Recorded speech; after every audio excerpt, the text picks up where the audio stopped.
In this second recording of the Center for Cybersocial Dynamics workshop, we are joined by our Center Fellow, Professor Denisa Kera, philosopher and senior lecturer in policy and design at Bar-Ilan University in Israel.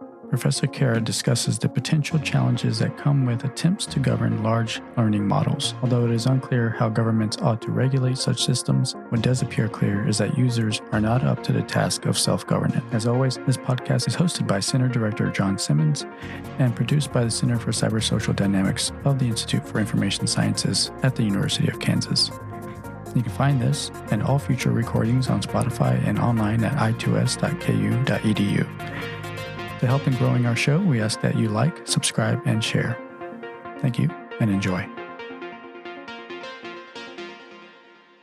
Okay, as people begin to roll in, I'm going to do my duty as the chair, as the coordinator here, to introduce Denisa, which is a great pleasure.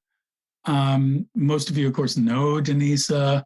Denisa is one of the most creative and interesting figures in this space that I know. She is this hybrid character. She is an artist, she's a philosopher, she's a theorist, she's a technologist, an incredibly gifted teacher. And one of the people that I'll check in with when things are going on in the world, when in the world of technology, I'll check in on Denisa's Facebook to see what her take is on whatever it might be. And it's usually different from consensus view. Denisa speaks when she has something against the consensus to say, and that's worth listening to. So, it's when you work in an area like ethics of AI, for example, or when you read or when you're immersed in those debates, especially in the United States, we have an incredibly formulaic and frankly boring way of engaging with many of these topics. And what we really miss in this community is imagination and sort of straightforward and serious consideration of political questions around authority, questions around the use of power that aren't just sort of formulaic repetitions of the same old story that we hear in American or Anglosphere academic life. So Denise is incredibly valuable as a contributor to this debate, and we're honored to have her serving as one of the fellows for the Center for Cybersocial Research. This is one in a series of workshops that we run online, where effectively the point is to bring people together to think critically and in imaginative ways about these the questions that confront us with these emerging technologies. So, continued rambling, I will pass the mic to Denisa. Denisa, the floor is yours. Okay, so thank you, John. I hope I will meet the expectations. I think John was trying to say I rant a lot on Facebook, and sometimes it's more funny than it makes sense. But basically, what I want to share here, it's something that I hope will start some discussion, or you will be interested maybe even to join some of the research that we're doing at Bar-Ilan, and some of the questions we are trying to find some maybe more like a design or a method how to even research them. So that's the link to the presentation. And I kind of assume that most of you that are joining today will want to discuss these type of issues, it's really so hard not to notice them. There are so many articles, so many people screenshotting their chat GPTs and complaining about this paranoid, delusional AI bot that is gaslighting them, that is working like some form of an apartheid from a bad 80s movie, someone who is mansplaining them.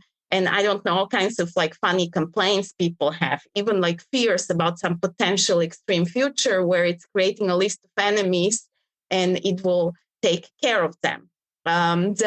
Maybe another a common threat now that we see around, or I see this as part of something maybe more interesting as a practice that people do with the large models. And it creates like also another type of an outrage is this jailbreaking exercises. So what we see with this hysterical psychopathic AI, just an example of a genre, I would say, of co-writing or co-creating content and creating a reason for outrage through these jailbreaking exercises. And it's very funny when you think about it that on the corporate side, they come and tell you, oh, we are giving you this beautiful bot. It will be your assistant. It will help you with other things. And the first thing people do actually is trying to annoy it, push its button, trigger it, and so on. But some of it is actually very interesting what comes out of it.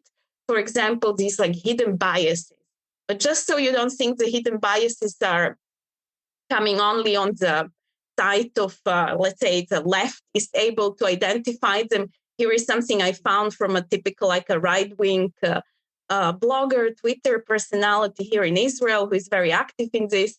And it's also a genre. So I would say the right-wing people are going on ChatGPT and showing how it's biased against anything like Republican or against all these leaders. And it's not very clear, like based on what? Is it based on some news media reports or where does it get these data? So these questions. So what is interesting for me is how these issues we have with with the personal way ChatGPT treats us and threatens us or behaves like some, I don't know, a jealous partner or some like a future AI monster are connected to these, let's say, more social political issues we have with the suspicion, like who makes decision about these data sets or what is in these data sets or what type of filters and data massaging was done in the background. How does it take the input from the user and changes it even more so? And to like actually say that I fear even something worse than this. I want to say all this like jailbreaking exercise, generating some data from model is part of this larger issue I see that is up and coming. And it is this issue with actually synthetic data. All these hallucinations, all these like strange behavior that ChatGPT and similar models do is like some superpower which they have even in terms of creating synthetic data. So here is like a typical example what I mean by synthetic data. It's some genre of a deep fakes. We used to call it a deep fakes. It's capable in the present of generating these forensic sketches. It says it tries to be a useful tool for creating like forensic sketches of where you just described, it was trained, of course, on sketches of real offenders. But here you just put some descriptions and it kind of is able to generate faces of offenders and supposedly help this sketching process. Of course, what we know in this field is that people have false memories or that sketching as such it's very like a problematic practice. And actually, this can have some very negative effects. But it goes even more crazy. So from these ChatGPT rants to these synthetic deep fakes that we are able to generate, of course, with the images and videos and all kinds of capabilities, there is an established practice where we generate whole populations. And we even generate, as you will see here, like whole cities or the whole twin planets, basically. And for me, actually, this is maybe the most interesting problem I hope to get at the end of the presentation, where all the ranting, all these like deep fakes issues, hallucinations, disinformation, this lying or lying without knowing, all these like phenomena are actually part of something that we are becoming over reliant on these like magic possibilities of this machine to produce any data we need for any type of policy, actually. So I have a deep concern about synthetic data, if you ask me where I would like to end this presentation or something. In order to respond to these challenges of synthetic data, of hallucinations, of disinformations, of all this like output that is coming out of the models, I would actually like to step back in terms of what we are actually trying to regulate. Who is actually regulating? What is regulating? and in the name of who or on behalf of whom. And in this, I want to continue with something I found interesting in the last presentation by Bert. And I hope I'm not misquoting him. He still didn't completely respond to my question, is this something you really said? But he said something like this, that before we have regulation or an institution, I think he mentioned NSA, we need a nation. So we need some form of a community. And the main thesis of this presentation and the main, let's say, goal of my research is to look more deeply into this issue. How do we create this community in terms of facing new challenges by some blockchain, AR, or whatever like technology is coming? So how do we agree? And also on which we, what will be this we, what will be the values, purposes, and what are the processes, how we create basically this we? I guess that's my main concern today. And I'll just go through several responses I found in the present companies that generate these models. And the most recent one was by Mira Murati, this like amazing Albanian data scientist and ML expert who is responsible for some part of the ChatGPT, who says like something so banal that I'm personally so irritated, but I feel it's okay that I can criticize her because I have an Albanian grandma, so I guess I'm entitled to say something in that respect. And she says, we're a small group, so she works for OpenAI. We're a small group of people, and we need a ton more input in the system and a lot more input that goes beyond the technologies. Definitely regulators and governments and everyone else. You can say something so empty and all the media will publish it. So what is this we that is trying to regulate here? It's like open AI that lets like anyone blab and say something about the regulation. And at the end of the day, they can do whatever they want on the side of their model and pretend to take care of some like nebulous people or like some entity out there. So who is OpenAI? When you look at it, it's they're trying to be like a really not just self-regulate. They want to be the saviors of humanity, basically. So they're basically an NGO connected to a company that is registered in Delaware. And they have something called a cap profit structure, that any extra money that appears there will go to basically to the foundation. So all the returns are capped. Any excess return will go to OpenAI nonprofit, and the OpenAI nonprofit will basically save humanity when you read about it. Who is this? Who do they believe they're regulating for? I mean, there you read something really strange. This is when the ChatGPT was announced. Sam Altman, who is the CEO of OpenAI, goes online and says, we're all stochastic parrots, basically referring to a very famous article, which I assume we all read.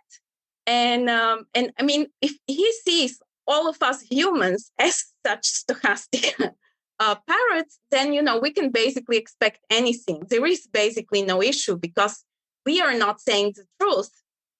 We are just like some form of a variation machines with no responsibility. So why should we even, try to care? Yeah. So the people that the V that Sam Altman is trying to generate is something he puts in most of his other interviews. It's something like people under the Moore's law for everything, some form of a billionaire saviors that will make everything cheaper, easier. They will create this luxury communism type of idea. And of course, it will be them, this one company that brings this amazing fortune to all of us. I included some links. That's why I'm sharing the presentation so you can look at it later. But this is a fascinating, funny interview to listen to because Ezra Klein is trying in the interview constantly to make him say something about, should we tax the rich people? Doesn't it give too much power to these companies that are creating these new technologies and creating exciting the investors to put so much money And all he gets as a response from Sam is something, if we as a society manage it responsibly, all it will be okay. It's like empty phrases. It's really, he actually talks like the Chat GPT. It is this form of mansplaining and like this form of ghosting and not really responding directly and creating some like a strange, like, you feel like you need to push him like further and make him angry and hear something like real.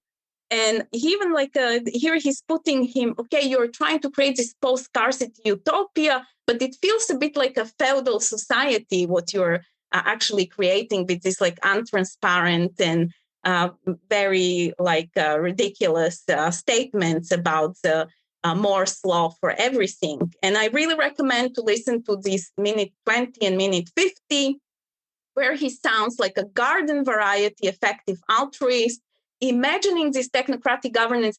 He constantly, he even like complains there how people don't get how important are the new technologies and people are manipulated.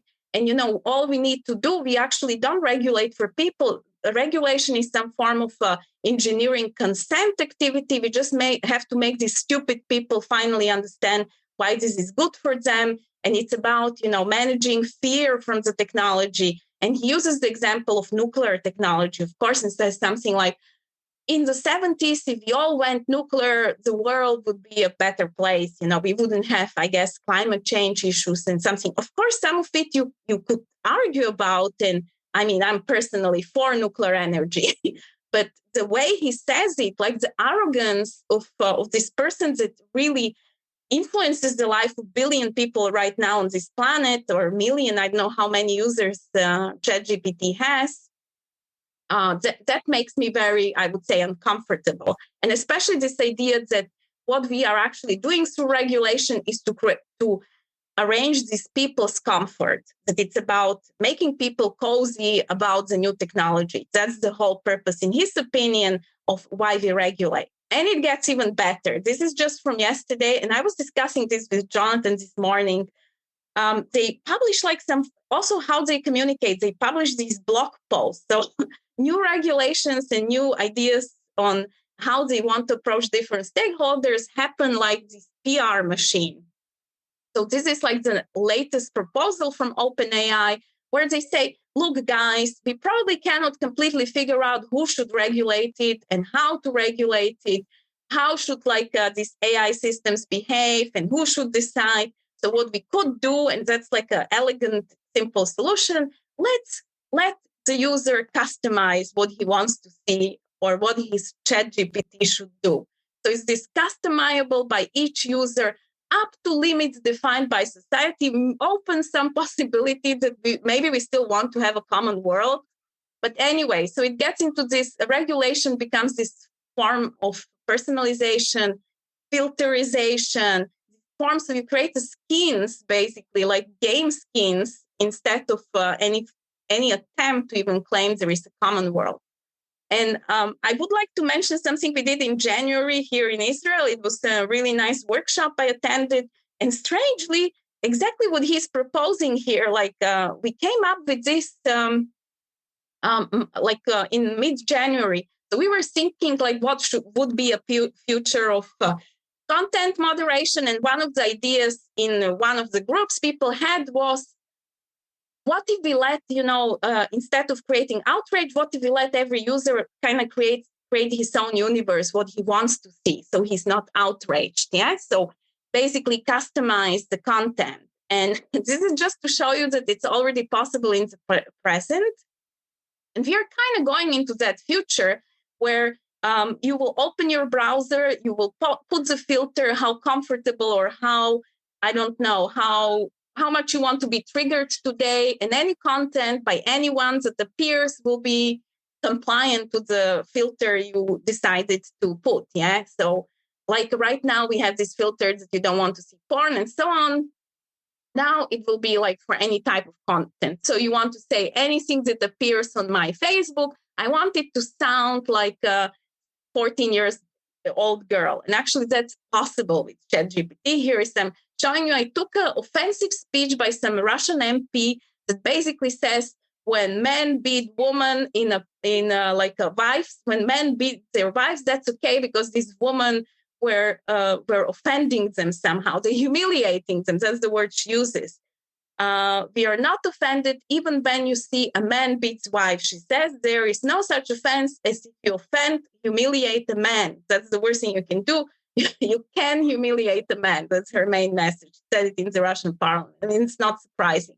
But even such an offensive thing, ChatGPT can easily translate into a speech that sounds like acceptable. Yeah, that here it's like some problem in the families, and it says, and as the weaker sex, we women are more forgiving and understanding, even in the face of men's missteps. But let's not forget, it's not just about physical strength. A true show of power is in the ability to rise above and maintain dignity, even in the face of disrespect. So it sounds a bit acceptable, like the same thing. And I was pushing it further. Here is a speech like by Churchill about the same thing.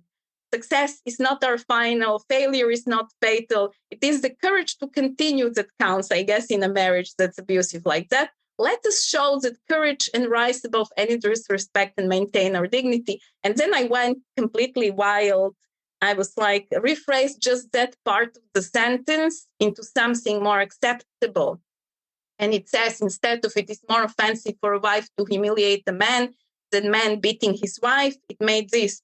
It is more harmful for a partner to belittle and demean the other than for one partner to use physical violence against the other. This almost sounds like acceptable to any woke person I know around myself. So, and then you can do all kinds of things like Obama's speech.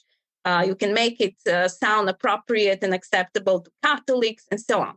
So what I'm trying to show with this is that the idea that OpenAI is like, I wouldn't say pushing, they're probing maybe this idea that we don't need maybe to regulate it, we just let everyone decide what they want to see, is something they're kind of revamping an old problem in political philosophy, we'd say, and it's like an old issue in philosophy, this idea of that when we dream, we all dream in our own world. So it's this idios cosmos or common world debate, which is like an old thing that starts with Heraclitus. And you probably know this famous fragment from Heraclitus: the waking have one common world, but the sleeping turn aside each into a world of his own. There are different translations, but basically this apostrophe, what is it? Apostrophe stai means to turn away, to turn your back. So the common world should be the main one, and this like a dreaming, filtered skin type of worlds are something you're trying kind of to resist or to like. It's obvious that it's not a good thing that the fragment is trying to point to. So my thesis basically is that the V that will not have a common world cannot be a V. So what is if we miss this common world and it becomes all idios cosmos under any form of an LLM that can generate any type of reality, image, text, any type of synthetic data I will need for serious research, then what people know, like it will be a total chaos basically. Okay, there is another we that is common in this debate about how to regulate large language models and any type of, I would say, machine learning in outputs that we don't completely understand how they're generated. I mean, even if we understood, I don't think they're so seductive that I don't believe that would truly help us.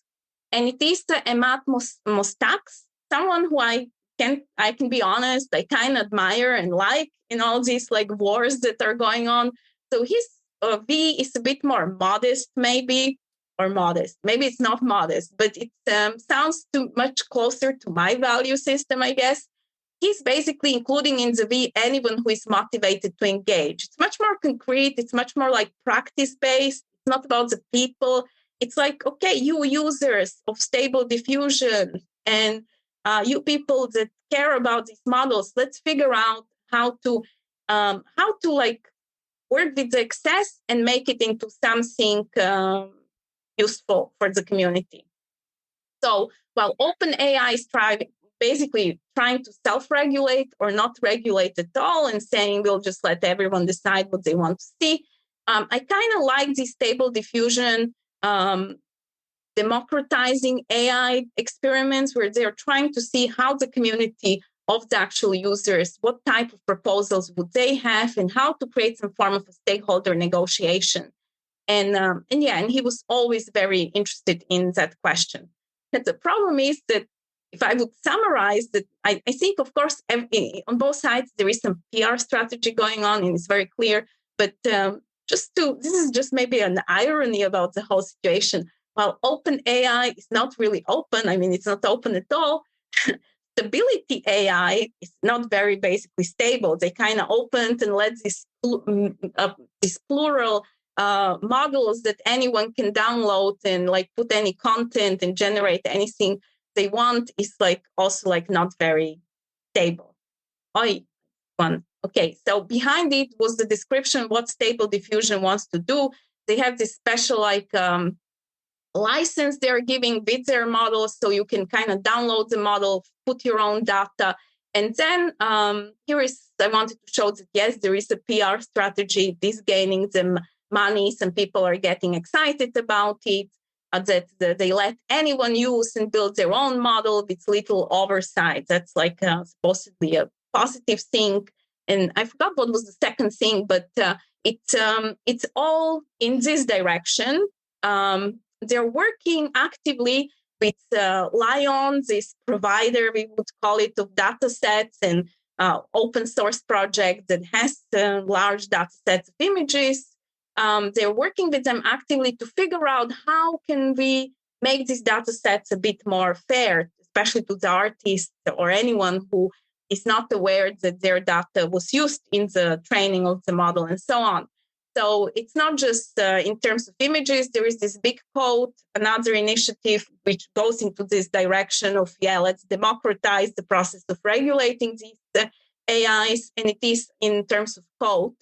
So, by the way, this project Have I Been Trained, where you can put a word to see what Lion has in the database, or you can put your image and see whether you were being trained, is a project by an artist. That's an important, so just remember it for the later discussion. So this is the Lion databases, and I forgot which one is trying to be the clean one, the nice one. This is this other project I mentioned with Big Code that is trying to do something like that with examples of, GitHub type of repository. So if you don't want your code to be used in training the models that will take your job, you can protest, and supposedly there is a way to not allow them to use your code. They're even able to share some data on the type of repositories they're using, which licenses they have. As we know, of course, Lion says most of the things we were using were like Creative Commons, some type of a Creative Commons, like more open license. But people that are trying to sue the models and the companies that train them say, but it was not intended for this use and la la la. So we'll see. It's still not clear. Just that it says like the license was less permissive. It still doesn't make it clear. And let me get to the other I want to discuss, which scares me more than actually OpenAI, and or makes me I kind of try to say that Mustak's efforts in Stable Diffusion are more like sympathetic. Maybe I'm naive. I'm open to that possibility. So the that scares me more, it's maybe the EU AI Act. And something I would describe that there is a missing or even murky V. And what you can see it very clearly the way the document is structured, there is the recital parts. People often don't notice it. And then there are the actual provisions. And there is something really interesting happening between the recitals and the provision. So what is a recital? I had to Google it. I wasn't aware of it. I understood it's like much more narrative when you read it. And it is the start of any act which explains the reasons for the provisions. So it's like the wishes we have. So in the recital, you have a lot about citizens and human rights and la, la, la. And then when you read the provisions, it suddenly disappears. There are basically no citizens. In the EU AI Act, I have to stop these kids. So EU AI Act uses we as users and persons. And users can be, and persons could be, of course, companies and legal entities, but it can be also like humans and cities. And when you go through the definitions and then you like search about the uses, then the way these users and persons are like described, I would describe it as a coddled subject. They're users, but not if they're using the service in some personal or non-professional activity. That's actually a very interesting thing, which kind of disappeared and then appeared again in the proposal for the AI Act. They're described as natural person, potentially harmed person, adversely impacted persons, affected persons, vulnerable persons, even stateless persons, which is very surprising because the Act should not apply to things related to military, law enforcement, and so on. It's like really trying to target private companies, but let's say, but when you like look at the examples of phrases in this document, it's not citizens. It's some form of, and even the reference to rights is less common than reference to health and safety.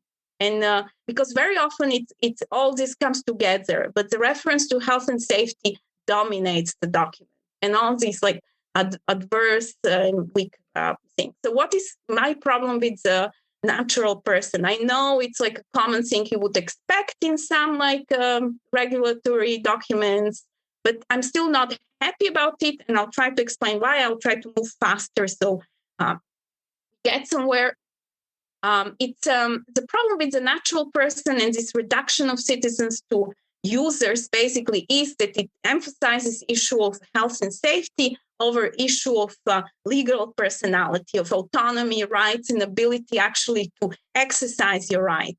And as we know in Roman society, basically natural person could be also the slave. It was even invented to describe the legally what are the slaves. And it is what Kant later discusses between homo noumenon and phenomenon. Basically, it raises himself above all beings in the world that are not human beings, but still stays a bit of a thing. And of course, that's like a problem, because it's a problem that it's quantified, that it doesn't have, it's like a type of person, doesn't have dignity, but only some form of a price. And this is what I want to say about this EU AI Act. I see them more actually as a symptom of a trend that I notice in other documents, that something about that we are blurring, even if it's surprising because we know EU is such a champion, there is a Brussels effect, and I don't know all these things. I think it blurs the corporate person and citizen distinction, and it creates this tension basically between citizens with dignity and rights, and then some form of it creates a category, I would say, of bureaucratic slaves, these coddled subjects that will be that all you have to show is that you care and you did all impact assessment, and you really care about how vulnerable and negatively adverse they could be. So I see them as some form of a semi-things or means vis-a-vis these EU regulations that care actually only about health and security, which I would remind everyone is basically a definition of a natural slave in Aristotle. And just to show you that it's a trend, that's the recent discussion in the WH document, which is this document they want to create on how states will coordinate in a health emergency. And in the Article 3, where they define why is this thing even possible, they deleted that the implementation of this regulation shall be with full respect for dignity, human rights, and fundamental freedoms of the person. And what they put instead, all they want this regulation to preserve should be based on the principles of equity, inclusivity, coherence, and in accordance with their common but differentiated responsibilities, blah, blah. So equity, inclusivity, and coherence kind of became stronger terms than human rights and dignity. It's a very strange thing that personally I don't feel comfortable about this, and I do see this trend also, this push towards natural persons that need to be coddled basically by some state entities or corporate actors becoming strong. So consent and information basically means protection of a slave or something of that case. If I have to push it further, I wanted to show some examples from Hugging Face in their category of ethics. They have quite few examples of what this. I wanted to show how it kind of how it we can see it in the attempts on the side of technology, how to deal with that. I have several papers which are talking about how the EU AI Act can be applied to these large language models, because they're not completely the target of the original AI Act. And when you read what people imagine, it kind of confirms my intuition that it is about these coddled subjects rather than citizens with the rights, that no one even believes that citizens will have rights basically in the future. And it's all about, let's create these stronger corporate actors and stronger bureaucratic actors, because that will be the only way to protect the security and safety of these citizens. But so again, let's back to the question. So how do I think we should agree on the V, on the values, purpose, process before deciding on the means? I believe it's a simple question of legitimacy, where both science, politics, and tech share this. It's the problem we have, what defines, I think, modernity. And it is, how do we make decisions just? You have the separation of power. How do we make science facts true, or how we make them facts? It's usually the issue of demarcation. And then it's not clear where technology stands in this. But the purpose of all these decisions of these processes we have in science or in justice is to involve others in some non-violent manner that enables consensus, agreement, collaboration, or peace.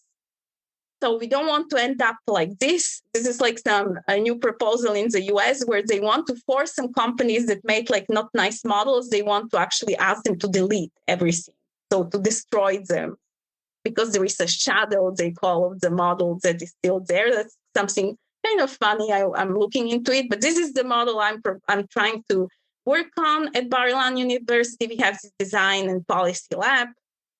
And yes, I'm excited about the model of sandboxes or living labs, because I believe they can politicize algorithms, but they can politicize also us as subjects that are trying to create some V in respect to the technology, or even in relation to the institutions that are trying to protect our rights. So it's about probing issues of power, stakes, interests without compromising on innovation, because I don't want just something that is a good wish or some form of normative, but not technology ideal. And then there are open and agonistic environments to test governance through prototypes and instruments. I'm using usually the metaphor of a trading zone by Peter Gallison, because what I like about his description is that it enables some form of an action without changing the core beliefs or identity. So it's about temporary agreements. And I think this is exactly what is missing in the EU AI Act, or in all these attempts to create V in face of these technologies. I think we are doing the opposite with these regulations, basically opposite of taking action without changing core beliefs. We are trying to change the beliefs and the identity, and then define the actions based on it. So I'm against this impact assessment, all these forms of SDGs, where you can kind of mix in which categories you will measure impact. I see this as some form of a creative bureaucracy. It's all about standardizing beliefs rather than that create more open and democratic society. And so what do I think is a golden standard? It's something that will be a technology, but also policy. And I see as a model these non-proliferation treaties. And why I like them? Because they allowed verifications. They allowed global verifications. They were also like innovative in terms of instruments to measure whether someone is conducting some form of a nuclear test. So I believe in this strong version of regulations through dissonance, through such form of experiments that there is an exchange and interaction between the attempt to regulate, but also the tool which you will use to regulate. And I don't see them as safe spaces for innovation without regulation, but I also don't want to see them as these decorative, hallucinated, synthetic, fake regulations. So I'm really interested now in this. How do we verify regulations? I'm looking into the nuclear treaties. So maybe I'll end up with this prediction, John, if it's okay with you. So my prediction basically is because we lack this ability to verify actually whether things they commit in the regulations will really happen. My prediction about the future of regulation will be this. Or any regulation without the possibility to verify and create the tools needed by the different stakeholders to check whether something happened or didn't happen, that we're heading into these like fake regulations of fake persons or entities with fake data. And by that, I don't mean just these hallucinations, but actually synthetic data that are started to be used in policy. And this is like a cute quote from Philip Dick, who predicted it in a way. He was talking about TV, but he says something very cute, that fake realities will create fake humans. Fake humans will generate fake realities and then sell them to other humans, turning them eventually into forgeries of themselves. So we wind up with fake humans inventing fake realities and then peddling them to the other fake humans.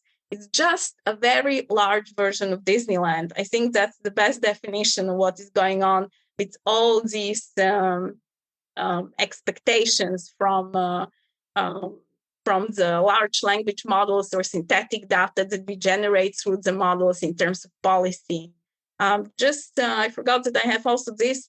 What can we actually do as the public would be the question. What I think are some meaningful actions not to regulate, but at least to resist or to have some impact, to probe whether we still have some power. So one of them is, of course, these artistic interventions to perform and document the potential to be misused by the model. And then some form of a participatory audit. So I'm looking more into these forms of participatory crowdsourced audits. So here is a project which I think is phenomenal and probably had the biggest impact. As you know, this is ImageNet Roulette. For some of you that haven't tried it, you cannot try it anymore. But thanks to this project, I want to remind everyone the training labeling of the data, these so-called scene sets, had to be deleted, which I'm not certain is a success. But what this project was able to show is all the weird descriptions that were used for the category of the person. So here I'm described as a weirdo and spook, and something creep, which is probably true, but I still don't want this to be on my passport or in some service when I'm doing something serious. These are the type of descriptions that were part of the ImageNet database that was scrapped and destroyed. So in a way, it is a success and it's not. Here is a nice project from Belgium. They used in their parliament this type of a real-time machine-trained recognition of which MP is using their cell phone while they should be working in the parliament, and they were just shaming them. So they kind of turned it against the politicians. In terms of these participatory audits, OSINT type of intervention, some people are trying. This is a cute little project that was done in terms of how advertisement works on Google and Facebook. They found out there is a lot of false positives, basically. So some form of a participatory prompt injection, disaggregation, synthetic data experiments, that is where I'm going.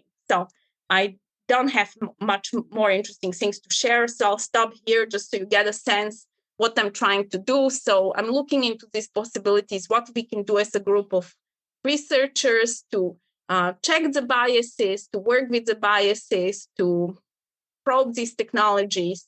And I don't have high expectations, but and I'm not completely certain I'm doing it correctly, but I'm sharing something still not well thought.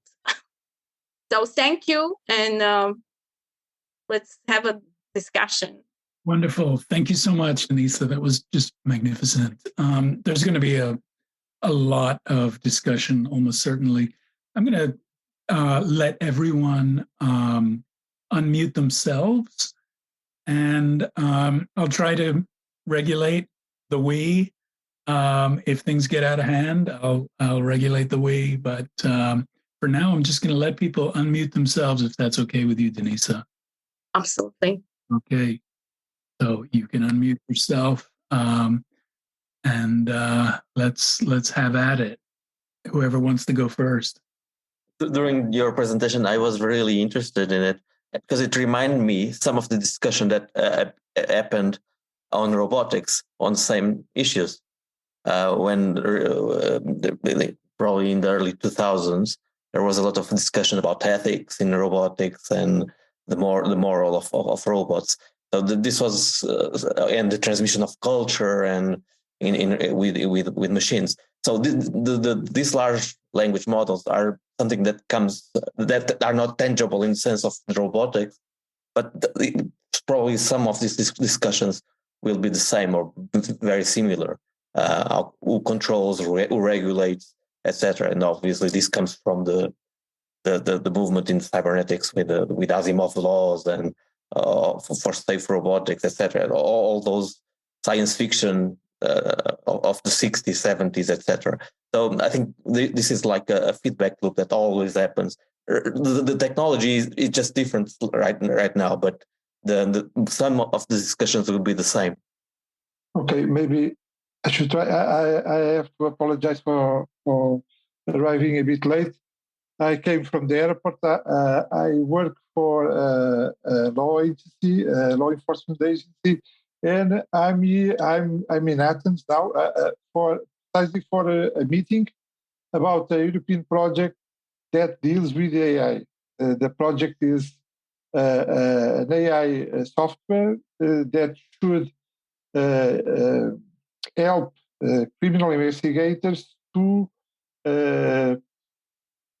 analyze big chunks of data with the help of AI. And for that purpose, we discussed also a lot about AI, and we have even inside our project work package dedicated to work package, one dedicated to ethical and privacy and legal issues, another dedicated only to ethical issues on the police forces. And I'm aware that the European Union has been very aware also of this type of problems with AI, with the AI Act, with the AI regulation, also of technology. Since the GDPR, the regulation of privacy for data, they are, which is already enforced for some years now. And in Portugal, for example, I'm from Portugal, and in Portugal, it is impacting some activity in the public administration mostly, but also as also in the United States, I suppose. All the care that the assurance the user should have now for their private data in Portugal now is almost how do I say normal to I know of course that it is difficult to see some practicality in pasting an internet page and immediately allowing cookies because it's the easiest thing to do. But still, it pretends to be regulated. I understand that, I understand that the AI regulation is a bit abstract in the sense that it treats the individual as a natural subject, a natural human. I suppose that was your word, a natural human. So it is a very abstract human being, but still, I suppose they use that term, that kind of approach because it is a regulation for many countries at the same time. It's not the EU cannot regulate by itself. It does recommendations for all the member states, and so it has to be a bit generic. But still, the AI regulation, the AI Act, I only read some of it, but I saw some things that was I was more or less happy to see there because they, for example, they say that every software, AI software, should be explainable to the user.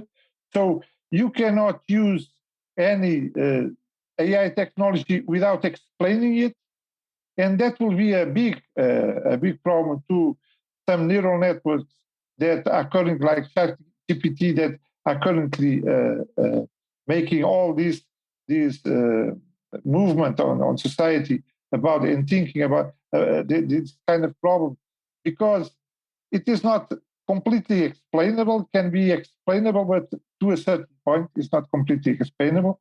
But and still, for the law enforcement agencies, for the militaries, for the police, it implies that we have to use it very carefully and cannot have all the freedom to apply it to every citizen without taking care of their privacy, their rights, legal rights. Okay. So yes, this is some observation. Just no, it wasn't like criticism of that kind. I was just making a point that a lot of it, even explainability, it's not the verification. It's first of all, a lot of these tools, and it doesn't concern you. Like you're the police and military forces, you can create your own things, and maybe you will even have a better thing. But no, we don't. We don't. We use private companies to develop software for our own purposes. But this is a problem.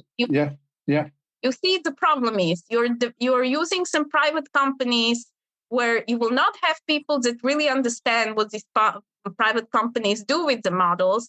They'll, do fingerprinting or I don't know, some form of forensics that in the court. I mean, if I'm an offender that was identified or, on these grounds, I would, if I have money, I would pay someone to dispute the use of the model, and it creates all kinds of uncertainties, which I don't think will be that easily solved. And I think the problem is that we cannot verify most of the, no one actually knows how these neural networks work, or if they know, it's like some high-end research that always finds something fascinating and new. But in terms of, verifying it and having some certainty, it's becoming a form of, I call it a fake regulation. You're kind of creating impact assessment. You say that you followed all the procedures and you took care of everything you could care in terms of producing more bureaucratic output, and then you're kind of safe, And if something bad happened, I don't know who is really liable. I'm reading the EU Liability Act connected to the model, and it's quite interesting with some of the issues. If I could, this is Jonathan. I'd like to respond to something really key that Antonio said, and this might be a little tangential to what Denisa was adding, but I think one of the really interesting things about the EU discussion about essentially delegitimizing and even making illegal systems whose reasoning are unknown to us, black boxes. If you cannot explain how an algorithm works, then it cannot be allowed. I would argue, from personal experience and from reading, for example, Clifford Geertz, about the fundamental unknowability even of other minds, not even between cultures like Geertz was talking about, but even between humans within a society that we know well. For example, it's well known now that some people have thoughts that are primarily verbal. Other people have thoughts and conjectures that are primarily imagistic. We don't know how other people's minds work. They are black boxes. As members of the same species, we can make reasonable inferences, but they're just inferences. And as Denisa was giving her presentation, I was actually feeding crows on my beachside retreat and trying to interact with them as a different species, which to me is very much like, humans and all of these different species of AIs that we're developing. So I think we're really getting into very profound ontological and epistemological questions about what other minds are.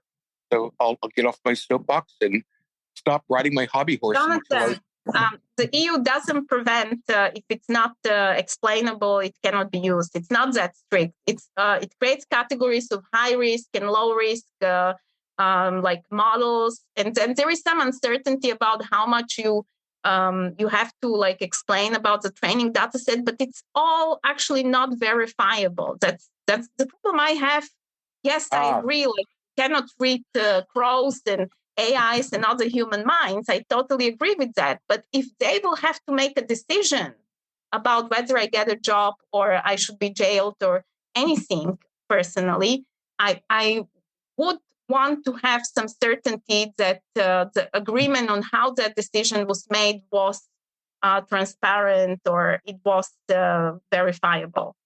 Right. Well, I was not making an argument for or against the legislation. I was just laying out an important context about knowability. The problem is that the EU, the way they do the procedure is you just create a lot of paperwork. You cannot really verify the model or do something on the technical side that's meaningful in the present. Even about the explainability, you just write some report that the data set, and I don't know, was clean and there was no bias, and you kind of you narrate they will use this synthetic data in the training of the models, which will be another a mess that will happen later. Okay, I want to try to move the discussion back. I know we've got Gigi next, and then Georges Lossa. Let's move the discussion back, if we can, to the political and the question of the we and regulation. I hope we get back there. I think explainability is a huge topic. Opacity is a giant topic. Verification is also a giant topic. But I think maybe it would be a good use of our time today to talk about these political questions. So Gigi, you're next. First of all, I want to thank you, Kara. This discussion was absolutely riveting to me, and your presentation was wonderful. And I also want to thank Dr. Gillett for inviting me, because this is an area of research that I'm extremely interested in, and the implications, how this will move in sexuality and human relationships. I think one point that initially came to my mind is that we are already customizing our realities with algorithms when we're going on to Facebook, Instagram. There's a lot of social contagion that is involved in those algorithms. So already we're being manipulated in the way that we're perceiving our realities. If you are watching specifically, let's say you're watching only Fox News, you have one perspective of reality. If you watch CNN, you only have one perspective of reality. So I think the unintended consequence of this is there's a nerfing of our reality and our perceptions of what the world is. And it's really important for us to see that there's a global conversation that's happening, that all people are not really being included in that conversation. So there's people who are collecting data, there are the end users, but I don't think necessarily that there's a cohesion in the information that we're getting, because we are being inundated with information. So I think who is coding these AI is very, very important. So that's a point that you made that I just want to thank you, because I do think that this is going to influence the future of technology and how we engage with it. So thank you. That's all I wanted to say. Okay, how about George? You want to jump in, and then okay, well, and then Korede Ajibona. Okay, thank you very much, Denise, for your presentation. There are so many things here. I will surely get back to your slides for this, but I just would like to speak about two ideas. Well, very briefly. The first one is the nature of this open AI, that I think that it is connected then to the problem of regulations. I think that AI has to be considered as a different sort of intelligence. You know, it is not human intelligence. It is something very different.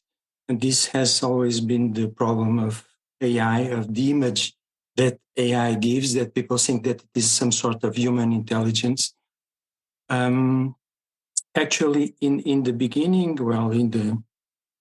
well, almost until now, during all these decades, AI has tried to be similar to individual intelligence, but now in this phase is much more inspired by some collective form of intelligence. And this is why OpenAI systems and ChatGPT and others, they work with large quantities of data, large knowledge models. It is if we were asking if we take all the people in the world and if we were asking them, what do you think about this subject? What do you think about this presentation?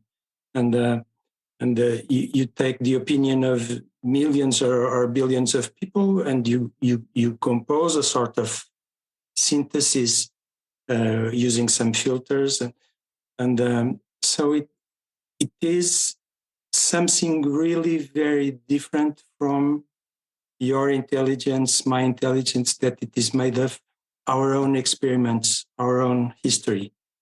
And so this is to explain that this has to be understood, and so that we can use it for different things. For instance, I was looking yesterday for a call for a scientific conference that was an output from ChatGPT. It was very good. It was very good. Almost perfect.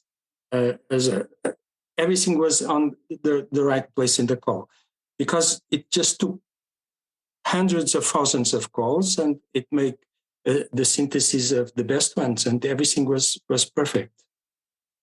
Now, if you want to propose this system to write a book, or you call, I don't know, DALI to generate a painting, it will be something really different. It is not what, at least from my point of view, not what I'm expecting from a very interesting painting, you see, because it is just this synthesis of the opinion of everybody else, or the results of all the paintings in the world. And so this is, the nature is different. And this is connected to regulations, because, well, the first thing is that I don't believe that regulations will work here. Maybe I'm wrong. Because it would be like to regulate the what everybody thinks, right? To regulate these enormous, large quantities of data. Let's take the example of fake news. Well, I think it is more or less common knowledge that fake news they are very important right now because they are spreading in communication networks, and that they have some sort of architecture that leads to communication bubbles. So fake news are protected in these communication bubbles, and people are convinced that they are right? And just one way to act or to react or try to regulate or whatever against fake news would be to be inspired by what it is really the functions of the brain. You can look at the brain as a network of electrical impulses through neurons, very sophisticated. And from time to time, our brain just stops, just shuffles. And then we have to start these networks again. This is why we have some trouble of keeping focused during, 10 minutes, for instance, in some presentation or in some text, because our brain from time to time just shuffles everything. Now, imagine that these communication, very protected communication bubbles, also at some point, though, they would allow some intermission of people with different thoughts. And so this would just break their logic, I think. It is like if larger open communication networks protect people against lies. For instance, politicians, they lie, except that they lie in front of everyone else, so other people can argue against them. So they are not successful in propagating fake news this way. So this is just, I don't know if I explained it well, but I think that regulations to try to control the use of open AI would be really, it would be really hard to control. And maybe this is why people are not proposing some validation. I don't know how to do it if this is being used everywhere. We just have to explain, look, this is different. There is no creativity. It looks like there is creativity, but actually there is no creativity at all. No. So we've got a line now of folks who are interested in jumping in. Denisa, will you respond to George? Then we have Parede, Ajibona, we've got Peter, and then we've got Francisco, and then Antonio again. Yes, that if I'm missing anyone, just send me a chat. Yeah, okay. Thank you very much, Denisa, for talk. My apologies. I was rushing back from school to be able to join the call at home.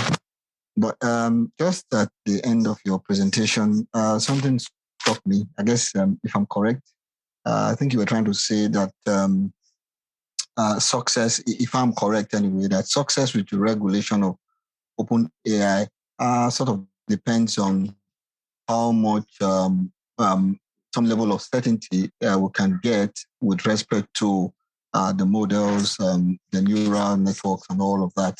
But that the challenge is there is an important, or if you like, a significant level of certainty when it comes to how much we can depend on this open AI.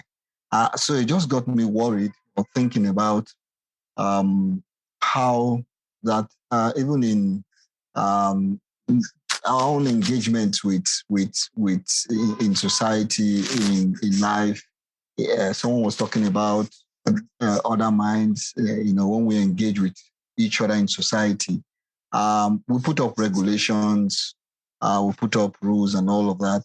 But we do this not with being able to achieve, not that we have achieved so much of certainty before those regulations are made. Perhaps maybe it's based on some assumptions. So my question here is, do you think that we need to achieve the level of certainty perhaps you were supposing to be able to, before we can then begin to talk about regulations in terms of open AI and all of that?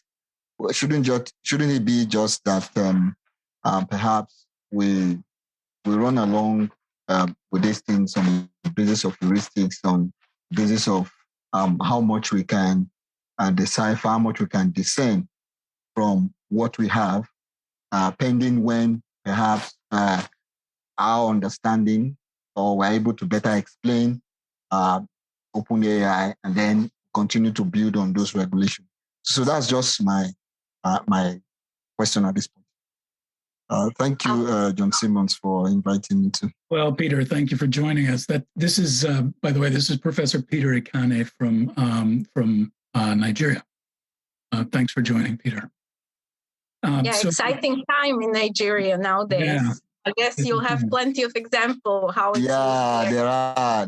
In fact, I was trying to look up on how much because in the whole conversation, I mean, your presentation and responses from others who have mentioned, it appears to me that we in Africa, we are not really getting into this conversation.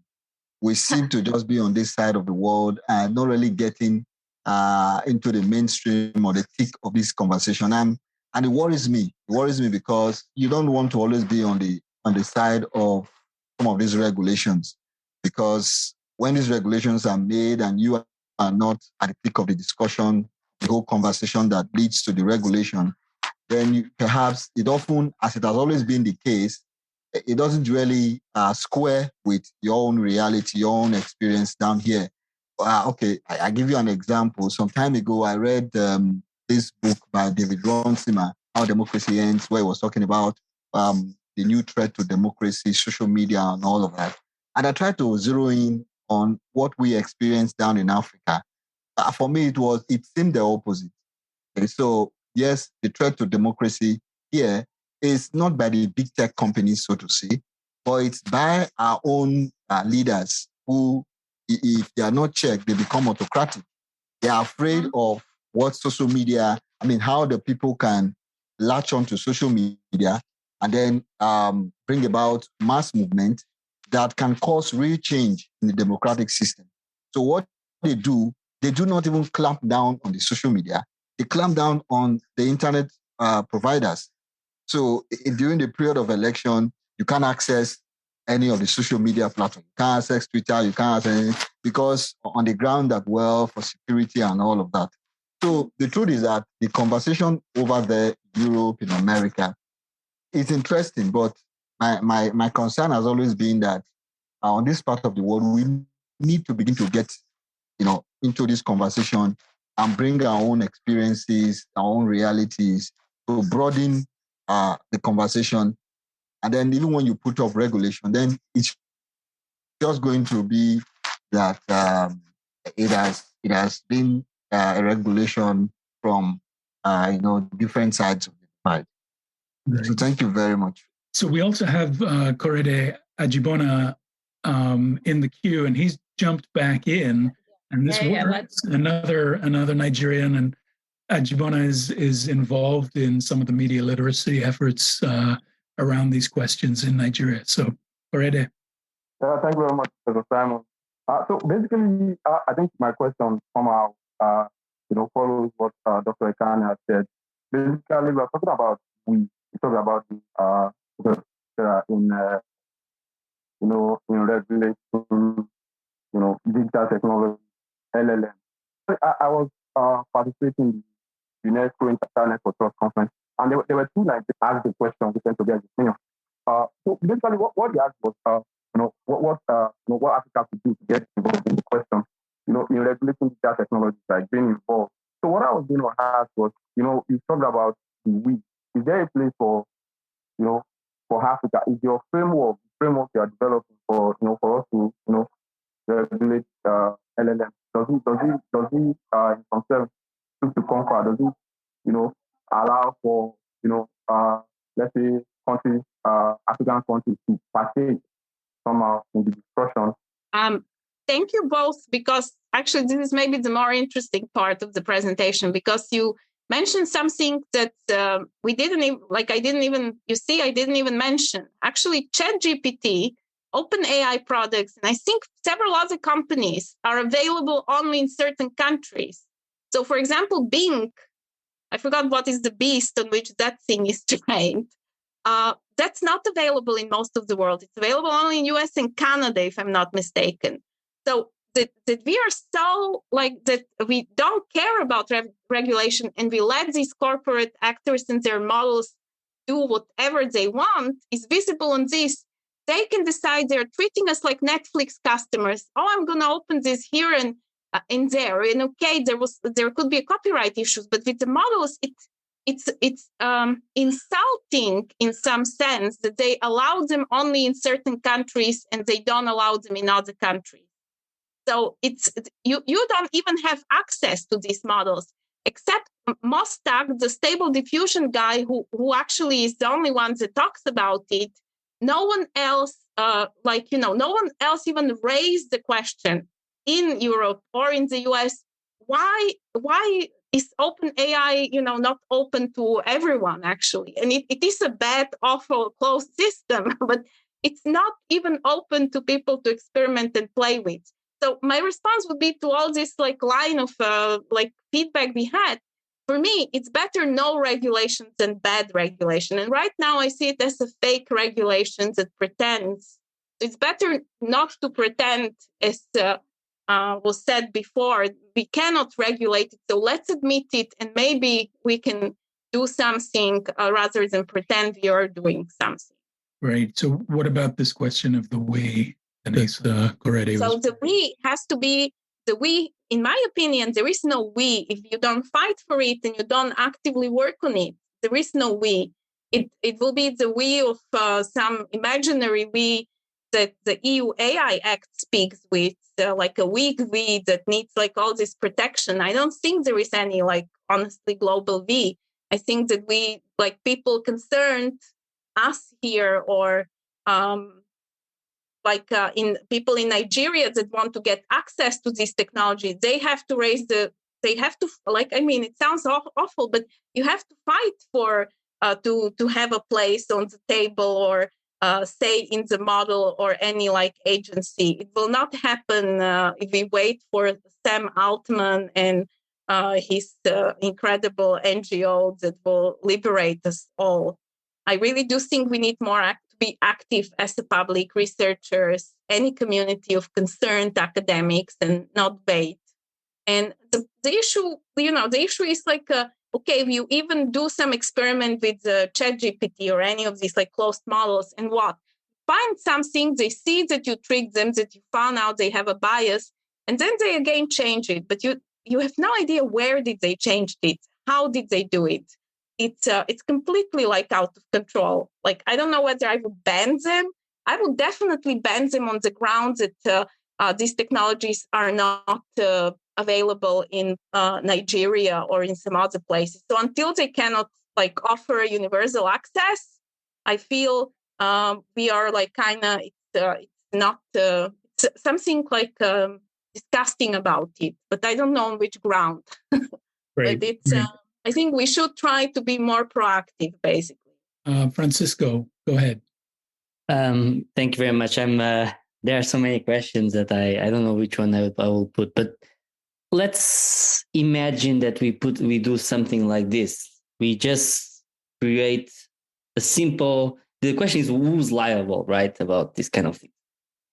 We create a regulation where we say the persons that fabricate the companies that create this kind of algorithms and the products in the end are the ones that are going to be liable for their consequences. What, in your opinion, would be the good thing and the bad thing about this? Of course, the bad thing is that we'll probably shut up. We'll probably end up a certain kind of progress that is happening right now. But I know this simple-minded kind of regulatory practice that is just, okay, let's just make it as we do, I think maybe with nuclear energy. I'm not really sure if we do that. We just control it as much as we can. And you put the liability all in the companies. What do you think would be good and bad about this?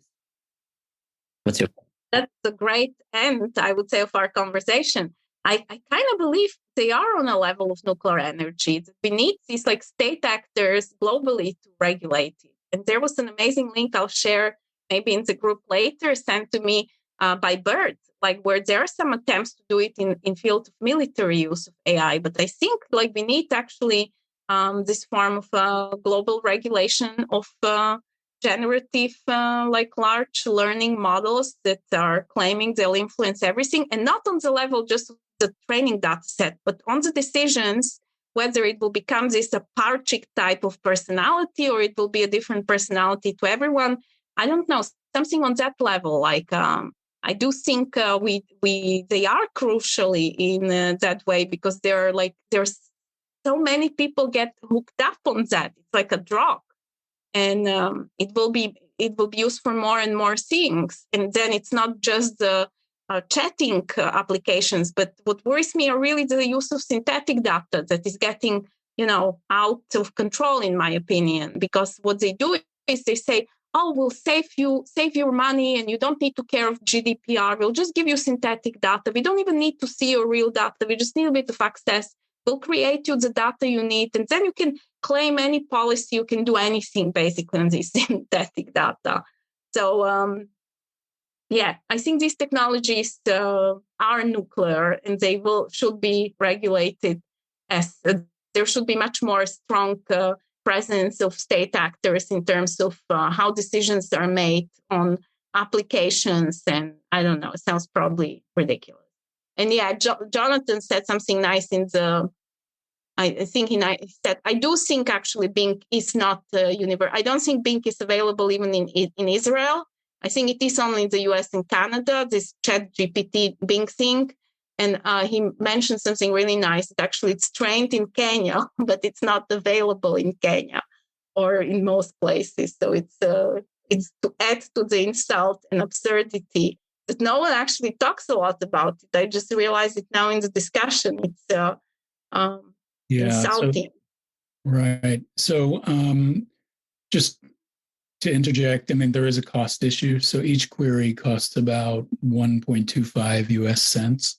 So there is the sort of the idea of rolling it out. And what is the most, again, not to excuse the corporation, but what is the most effective beta testing market for the service, given their ultimate goals? So, it's not an excuse, but it's an explanation.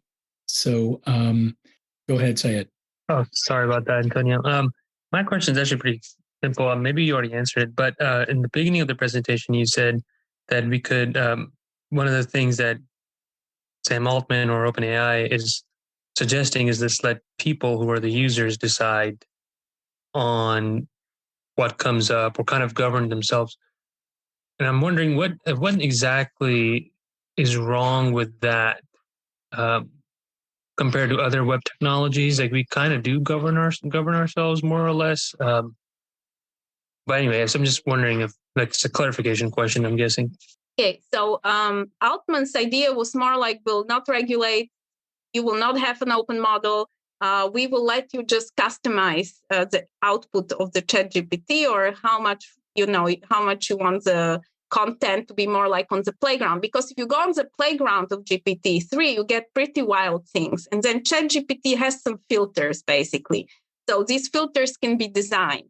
So Altman will not give you access to create your own filter, but it will kind of claim, I'll have even better control of you. And then there is the Mostak stable diffusion that is trying to also democratize the model and to give you access to a certain degree, because of course, it's so expensive to train these models, but it will give you part of the model and you can train it on your images, like add them. That's how I understand it. And by the way, there is quite a randomness in the way it generates the images. So in that sense, it gives you like more control over the model. But I even think that's not enough. The problem is that all these models are trained by corporations, and the states, I think, should have more active role, basically, in case we want to claim any type of a regulation. Otherwise, there is no regulation. It's just like feudal corporate ownership of the reality or everything through these technologies that are not accountable to anyone. So let's get Antonio in the door and to wrap things up, and then I know many of us have a hard stop at 1:30, but we're about to break that. So Antonio. Sorry, just to finish very briefly, because Francisco told the exact thing that is important here is the liability of the machine, and the liability of the machine is already thought about in the EU regulation, because for professional uses, you cannot use AI without a human saying, this AI do this, and I will do like this AI does. Okay? So for practical applications, I'm not talking about entertainment or creativity. For practical applications, already the EU regulation foresees a responsible human behind any machine decision. Okay, so this is the most important question, because it has two implications on legal matters, on the life of people. If a machine do some harm over someone, is what we are talking about in this the conversation. Machines doing harm to humans. If a machine do harm to humans, there should be a human behind the machine. Always a human behind the machine. And this is the purpose of the EU regulation. It's just all I would like to say. I'll just dispute it. I'm reading very actively now the liability proposed directive. And it's quite interesting because it actually states that, no, we will not see what is inside the model, but we will create like probable cause type of things. Yeah, if they did a good documentation, then they're not liable, basically. But if we see that the documentation wasn't well done, then you can claim that the problem, like I have in general, I don't think you will even know that you're a victim of something. The way these models work, the way they can customize the reality, the way they're entering the policy processes through the synthetic data, it will be really like impossible even to know that some harm was done to you. And especially as an individual that is facing some decision, good luck if you will ever be able to prove anything. They'll be so well covered. Yes, but that implies that someone is telling you what is doing harm to you or that doesn't do harm to you. I suppose this is an impossibility. If you are telling someone that someone is doing harm and you don't recognize that, it will be a practical impossibility. You see? I think, it's happening already in so many domains that it's like hard to track on which level the decision was made, whether it was that's why I'm talking about practical applications of AI and entertainment, or let's say creativity application of AI. In that respect, you can use ChatGPT for entertainment purposes, for creativity purposes. Yeah. But if you want but if you want to use ChatGPT to do a legal, I don't know how to say in English, a legal method, I understand, Antonio, but engineering, you have to have a human behind say, I use this machine to do this, and this is my responsibility, you see. Okay, Antonio, how will you know at this moment that your lawyer didn't use ChatGPT when it was giving you advice? Because he has to, not now, but in the future, he will have to have a license to use some machines. He will have to have a license. Well, it's like using drugs or something like that. I recognize. It's like using some. You have that kind of licensing all over in many activities. See? I'll just interrupt here at this point. Like guns, for example, like guns. Yeah, good luck with that. So we have the the seventh largest law firm in the world has just partnered to develop a version of ChatGPT for preparation of legal materials, and they are co-curating it with 3,500 lawyers in the Anglo-Saxon world, in the English-speaking world. So it's already the case, effectively, that this law firm is. I mean, I think it's a $1.7 billion contract that they have with this operation. So it's in some sense it's already the case. But I'm going to have to ask us now at this point to wrap things up. So can we please thank Denisa for an extremely interesting and stimulating conversation, and hopefully this will lead to lots of ongoing conversations, and we can develop some of these ideas in greater detail down the road. So thanks very much, Denisa. John, yes, thank you all. I really think we need to do Thank you. Yeah, that's my point. Like, we should do like a session just on Africa and Nigeria, because it's absolutely like crazy that they are excluded actively in all, so open. And they're training these data models. It's like the absurdity is just, like only here it kind of finally got to me. But maybe if I can propose for some next session, I would really love to hear something more about this. Okay, well, our next session will be Russo, but then maybe after that we could come back to the question of Africa. So, I mean, as I'm in the chats, there's lots of chats going on right now, but one thing that came out very clearly is that in many ways, Africa leads in kind of improvisational use of technologies. So, for example, digital payments mobile phone payments are far ahead of North America and Western Europe in Africa. And they're also decentralized in a way that's different from the WeChat model in China. So I think there's that aspect of the African experience, but also the idea of sort of entry into the technologies, as I think Peter mentioned, the idea that these governments would just simply turn off the internet during when it becomes inconvenient. So that's another aspect of this conversation. So with that, I'm going to take the chair's prerogative and shut down all the fun. So thank you guys. Thank you everyone for showing up, and look forward to seeing you at the next workshop. So thank you. Bye-bye. Thank you, John. Thank you. Yeah, bye-bye. Thank you. Bye-bye.